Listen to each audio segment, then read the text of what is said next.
Hi everyone, Jessica here from Paper Ink Stamp and welcome back to another card making video.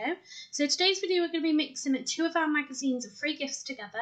So here we have got our Simply Cards and Papercraft issue 208 and this is called Autumn Days. And we've got our creative stamping, this is Wild and Free, and this is issue 87. So we're going to be combining these two sets today to create a really lovely autumn themed card.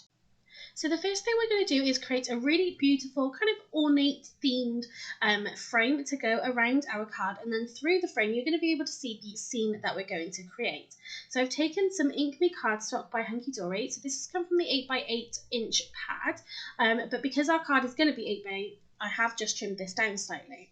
So what I'm going to do is create this border using one of the stamps that is in the creative stamping issue, and we're going to do some gold heat embossing. Like I said, it's just going to give us that really beautiful kind of ornate autumn style frame. So I'm just using my anti-static powder tool because, like I said, we're going to be heat embossing, and that just prevents the embossing powder sticking anywhere we don't want it to. So this is kind of like a corner stamp here, and it's really beautiful. It's got the branches with some leaves, and it's got a really beautiful sort of little piece of ribbon that's kind of around the branch as well. So you could colour that in, and it'll look really beautiful. And what I've done, I've just positioned this right into the corner of my cardstock, and I'm just using some Emboss Clear ink. I'm going to stamp this a couple of times just so I get a really great impression. And what we're going to do is, the reason we're using the stamping platform is because then we're going to rotate our cardstock in here 90 degrees, and then that will create that frame for us. So here I'm just using some Paper Mania gold embossing powder. So again, you can use any brand of embossing powder that you want, again any colour that you want to use, but this just creates that really beautiful frame, and again that gold is going to fit in really nicely with that autumn theme. So you can see that I've just poured this embossing powder all over our stamped image, and it's stamped beautifully, and I'm just taking a paintbrush just to get rid of any little pieces that are sort of left on the cardstock. I always love watching the gold embossing powder melt because this is the one where you can really see it, and you can see it here on camera as well, and it just looks absolutely beautiful, and it's got that really fantastic shine to it. So this is a really lovely corner stamp. So when we repeat this process, so say we're putting it back into the stamping platform, and what this is going to do is just line up absolutely perfectly. It's going to match where we stamped our previous image, but because we've put it in the stamping platform, we're going to rotate it 90 degrees. It's just going to create this really beautiful frame, but you can use this for creating different kinds of wreaths. If you've got a stamp that you want to create a wreath with, this again is a really perfect technique of getting that sort of wreath design.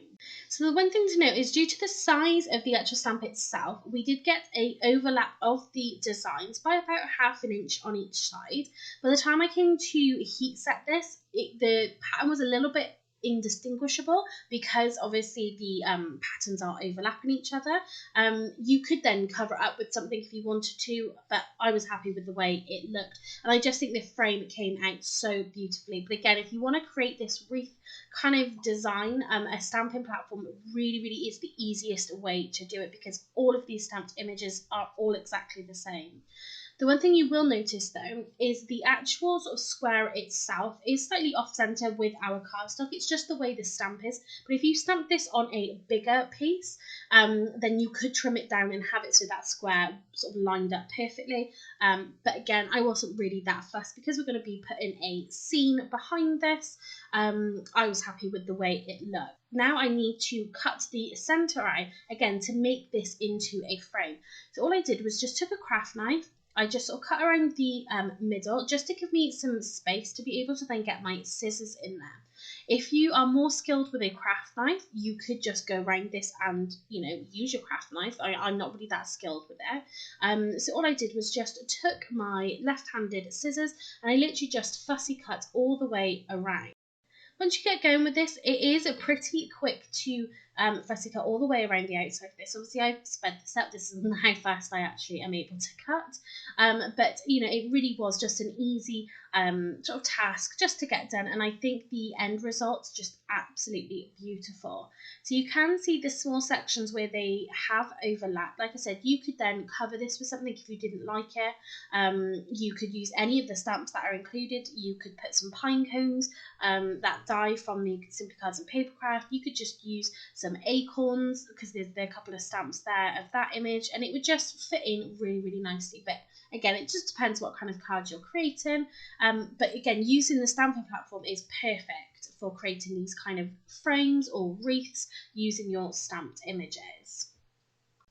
So now we've got our frame all finished, and again, I just think it looks absolutely beautiful. What we're going to do is we're going to back this onto some of the brown craft paper, because I just think this brown craft paper works absolutely perfect with this autumn sort of theme that we're doing today. So you're not going to be able to see it through the middle, it's just going to be the frame around the outside. But yeah, it's just going to finish the card off really nicely.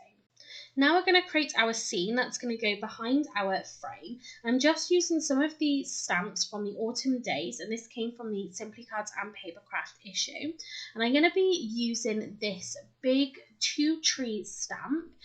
We're actually going to use the single tree as well, but we're going to start with this one. And what I really love about these is it's got the detail of the ground within this stamp as well, so it's going to really help us sort of create the difference between our sky and our grass. So for our trees, I'm going to be stamping in our Tuxedo Memento Black ink pad. And this is just going to help this stand out a little bit because we will be then stamping some trees. So I've taken just another piece of this Ink Me cardstock because I just find this is perfect for stamping images. And I'm just, because I'm going to add that single tree in as well, just to help sort of fill this background out a little bit more. I'm just putting this more slightly to the right hand side, and then like I said, we'll be able to fit that single tree in as well. And I just think these stamps are so beautiful. You've got those leaves falling as well, and because this pack comes included with those leaf stamps, it's just going to work perfectly to kind of fill in our trees. So like I said, we're just stamping now the single tree, and again this is using the Tuxedo Black. I am going to be using some of my Prism watercolour ink pads as well, and that's just going to add some really nice colour to our background.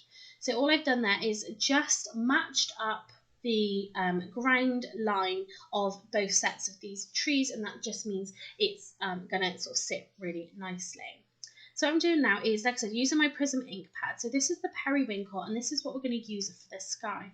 And so you could use an ink blending tool or a blending brush here, but I'm literally just going ink pad directly to paper because I wanted to get those kind of streaks that sort of rubbing the ink pad across the paper will give you. And this will just add a little bit of sort of texture to the background. I would be careful when you do this, don't sort of press down too hard because you don't want to ruin the actual pad itself on the ink pad. But like I said, I just wanted to get those sort of sweeping motion sort of across the sky, like I said, just to give it a little bit more interest. So you can see, just bringing back in the frame now, you can see how we're starting to build our scene, and then that white and gold frame is going to just frame it really beautifully. So the next thing we're going to do is actually stamp our leaves onto our trees. And I'm going to use just a combination of like an orange and some brown. So we've got the fire coral here. That's going to give us that really nice autumn sort of changing theme. Then we've got our coffee, and we've got cherry walnut. So just a really nice variation just to give us those autumn leaves. So I'm going to stamp a couple in this fire coral first, and I'm just going to kind of randomly stamp these and apparently throw my ink pad across my desk. But this is just going to fill in some of the gaps really nicely. Like I said, just give us that really nice variety of colour, and this stamp is absolutely perfect for filling in this tree. With this stamp, you can really build up your colours in here. If you wanted to do a summertime, this would still be perfect for that. You could use a combination of different greens and maybe a little bit of yellow in there as well. It just means you can have as full of a tree as you want, or you could have it where the leaves are falling off and there isn't that many leaves. So it's really sort of up to you how kind of far you want to go with this look, but I just think it gives you the most realistic look. I think it's absolutely beautiful. So now we've done the sky, we've done our trees, and now we're just going to put in our ground. So again, we're not doing anything too complicated here. We're going to follow the same process we did for the sky. So I actually ended up using two colours. So I picked up this. This is my apple green. I have since replaced this, but there was something wrong with the ink pad. I don't really know what had happened to it. It kind of dried. The sponge was kind of come off. It kind of smelt a little bit funny, so I really don't know what was wrong with it. But I sort of started with this colour, but then I switched to a slightly darker colour, and we went in with the olive green then. So I'm just testing it just to make sure this one's okay.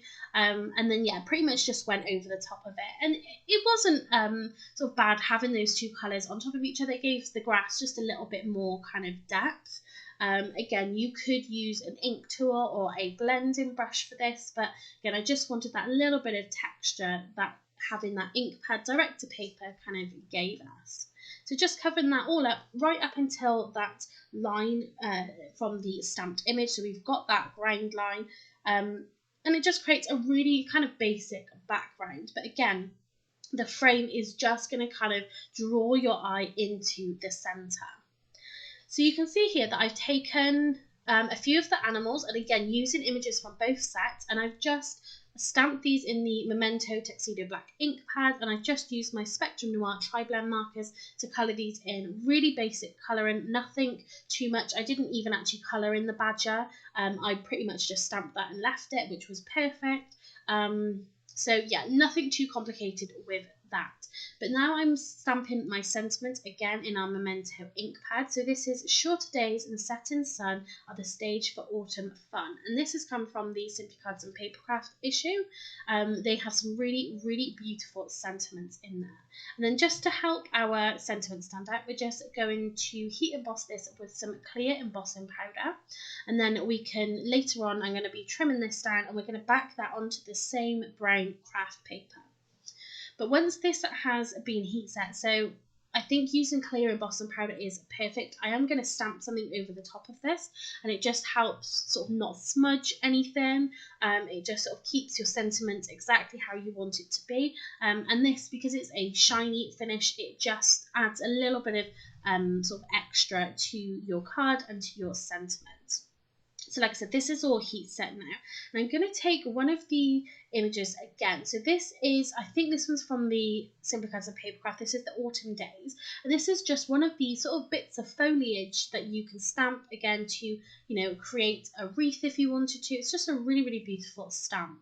And I've taken my Wild Mushroom colour. So this is that cross between a grey and a brown. And it's really, really beautiful. So I've taken this and I'm just stamping this all over the background. So this is a really perfect way of creating a background. Generally, if you wanted to create, a big piece of background paper, this is perfect. But it just, again, adds a little bit more interest to our sentiment and then just onto our card. So I'm just stamping this, sort of coming off the sides. I'm going to trim this down, and it's just, yeah, I think it looks really beautiful, and I really do love that Wild Mushroom colour as well. I think it's just perfect for so many different uses. If you wanted to use it to put around your cardstock, that will kind of help draw the eye into the card. It helps kind of focus on the main sort of parts of the card as well. So yeah, I just think it's really, really beautiful. So like I said, I've just trimmed that down, like you can see, and like I said, it's going to be backed onto that brown craft paper. So now let's get our cards put together. So again, like I said, we're just using this recycled brown craft paper. You can see I've not cut it small enough, but I do rectify this later on just with my craft knife and just a T-square ruler. I do kind of trim this down. But you can see we've got a big border here, but you're not going to see that because we're going to be popping our frame onto it. So I've just kind of put our scene in the middle as much as possible so we can see as much of it as possible. And then, yeah, this frame piece is just, like I said, going to draw your eye into the center. So now what we're going to do is just start putting down our sort of animals and our extra stamps. So I've got this branch here which our owl is going to sit onto. So I'm just using, this is just some regular sort of craft sort of PVA kind of glue. What I'm going to do is tuck the branch just behind the frame, and our owl is going to kind of sit on top of the frame as well, because obviously we want to be able to see all of that. So that's going to go down first. Then we're going to start bringing in our animals. So we're going to start with our badger. And again, what I really love about these stamps and the animals is they're all sort of facing, they're not all facing the same way, they're facing different ways. So you can have them walking off your card, onto your card, you can have them looking at each other. So it does really give you the freedom to kind of, you know, create loads and loads of different kinds of scenes. So we've got our badger there on the right. He is going to be walking in, and he is then going to be looking at our hedgehog. But we're just adding some extra pieces. So we've got this little tree stump here. We've got a couple of acorns we're going to pop in. But like I said, we're going to pop in then that hedgehog, and he's just going to sit behind that tree stump. So the reason I've used a couple of these extra stamps as well is because even though we've got our ground there, if we just put our hedgehog, for example, just in the middle of the page, it's going to kind of be floating there a little bit. Unless you were to put some shadow in, sort of underneath its feet to kind of ground it, putting a image in front of it kind of helps ground your images onto your cards. Like I said, you could stamp this and just draw some shadows underneath. You know, that would be that would kind of have the same effect. You just want it to be grounded. You don't want nothing to be floating onto your card. So before we put down our owl, what we're going to do is just put down our frame, because the owl's going to go on top of the frame. So you can see here I've used a combination of foam tape and some little foam squares. So obviously I want to make sure that the sort of centre of this frame is supported as well. So again, just using those little foam pads just means we can get into those kind of areas where we've fussy cut around. So this is going to add some really nice dimension and give us that sort of feel that this is a frame. You're looking through the frame into our scene here, into our autumn day scene. So we're going to pop that down, then we can pop our owl on top of this, and it's just going to be really, really beautiful. And again, it's adding that little bit of fun where the owl is sat on the tree, but he's also on the outside of the frame. I really love how well both of these stamp sets work together, because obviously they're published by the same people. It's nice that they do then decide to make sort of free gifts that can be used together. So this isn't the first time we've been able to do this, and it just means that if you, so for example this, we've got an autumn themed set from each, it means then that you're able to create more different kinds of cards using that autumn theme. So I think it's just a really nice idea. If you do subscribe to both like I do, it means then that your products are going to be able to stretch even further because you've got all of those different images. So at the moment with the newer issues, obviously they're doing Christmas themed ones. So if you want to build up your Christmas craft stash, it's perfect. They will coordinate really, really well together. You can interchange sentiments with your images. It just works really, really well. And like I said, I think it just means that you can build up your stash that much quicker. So just to finish our card as well, we've matte and layered our sentiment onto that same brown craft paper, and we've just popped that onto the top right hand side, and that's just going to finish this card off really beautifully. So I've loved combining these two sets and creating this really fabulous autumn theme card. I think that beautiful kind of, like I said, it's almost like an ornate style frame because we've used that gold embossing powder. It's made it look really, really elegant. And then our animals in there, there's not tons going on, but it's a really fabulous sort of combination of all of those things. So if you did like this card, please give this video a thumbs up and leave me a comment down below. If you haven't subscribed to my channel already, please do so you don't miss out on any future videos. Again, so now I subscribe to 3 magazines. They hopefully will be able to incorporate all 3 magazines together at some point and create a monster card. So that's it for this video. Like I said, like, comment, subscribe. Thanks very much for watching and happy crafting.